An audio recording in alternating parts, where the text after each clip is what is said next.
Welcome to our 2010 Christmas in July series here at Stamp TV.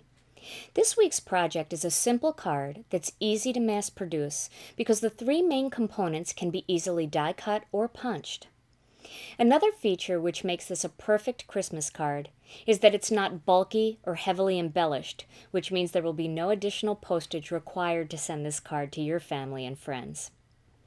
Let me show you the tools and products you're going to need to do this project.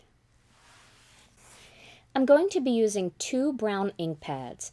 The first one I'm going to use is Memento Rich Cocoa, and I'm going to use that because that gives greeting images a nice crisp look. Then I'm going to use some Vivid brown dye ink, and I'm using the Vivid ink in this case because I have a chunky image that I'm going to use. And Vivid is a nice thick solid dye ink that dries quickly but gives you great coverage when you use it on top of a chunky image. You can see I have the dove image, the script block, and one of the greetings from the Blessed is the Season stamp set. I also have the Holly Ribbons Cuttlebug folder. I have an acrylic block. I have some Glue Glider Pro. And then my two cardstock colors that I'm using for this project are the Gina K Designs Pure Luxury 80-pound Ivory. And then, as you could see in my card sample, I also have some of the Pure Luxury Lipstick Red. To begin, I'm going to stamp my script block using some of the Vivid brown ink. I'm going to ink up that stamp very well. And then I'm going to stamp it twice.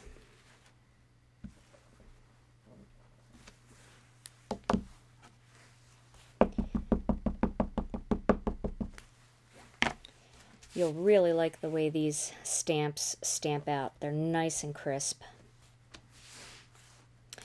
Then my next image that I'm going to use is the dove image. And again, I'm going to ink that up really well, nice and solid, and stamp one of those. And I want to make sure I leave a little bit of space around this one because I'm going to die cut this one out. Using some of the Square Nestabilities dies, I decided to cut out two of the script blocks a little bit smaller and then the dove a little bit bigger. And then I cut, also using the Square Nestabilities dies, some lipstick red that I can layer these on top, just like that. And I'm going to put those together using some of my Glue Glider Pro. Now that I've layered my three square blocks that are going to become the focal image for my card, I've stamped one of the greetings from the Blessed is the Season stamp set just along the bottom piece of this Pure Luxury Ivory piece of cardstock. And now I'm going to do something a little bit fancy with the Cuttlebug. What I'm going to do is I'm just going to Cuttlebug the top of this particular piece. So I'm going to slip that in and just leave that greeting sticking out just along the bottom, making sure that it's completely straight. And you'll be able to see that because you can use the bottom of the Cuttlebug folder as a line along the greeting to make sure that you've created a nice straight crisp line. And now I'm going to run that through the Cuttlebug.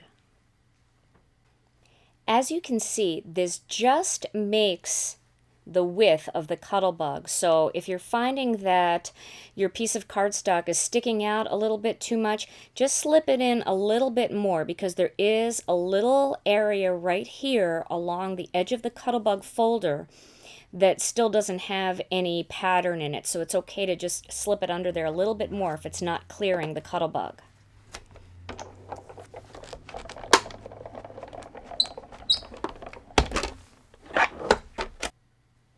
Now you can see that this whole area has this beautiful embossed design, but right where the greeting is, it's nice and smooth and very easy to read. My next step is to attach this piece of ivory onto my lipstick red card base, which I have right here. This is just a half sheet of cardstock folded in half, and then this is going to just get popped right onto the front of that. And again, I'm using my Glue Glider Pro. I love this tape for making cards that don't fall apart. So there is my card base. And my final step is to attach my focal images. And I like to lay them out first to make sure that they look right. So I'm going to place these two first, and then I'm going to place this one on top using some pop dots, very shallow pop dots, the 1/4 inch size, just to give it a little bit of height. One of the ways to really make sure you get these straight is, in this particular Cuttlebug folder, you'll see there are lines going across. And if you just lean that right up against that line and do the same with the other one, then you just have to gauge how far from the side you're placing it, and they'll be nice and even.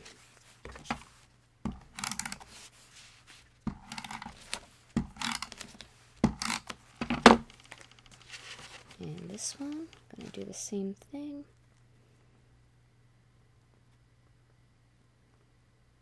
There we go.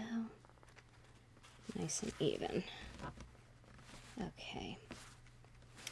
And my final step, to add a couple of pop dots, I'm going to add 4 to the back of my focal image.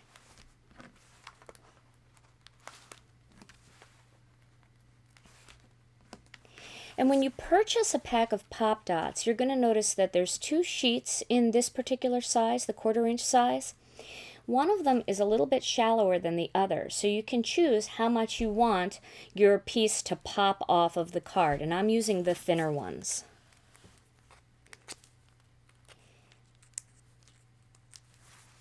And my final piece is just going to go right on top in between. Like that. And that's a quick and easy card. I hope you enjoyed this week's Christmas in July card project. Throughout the rest of July, I will be featuring a new project each week using the Blessed is the Season stamp set. Stamping a few Christmas cards each week using the designs featured here in this series will help you get a jump start on all of your holiday card making.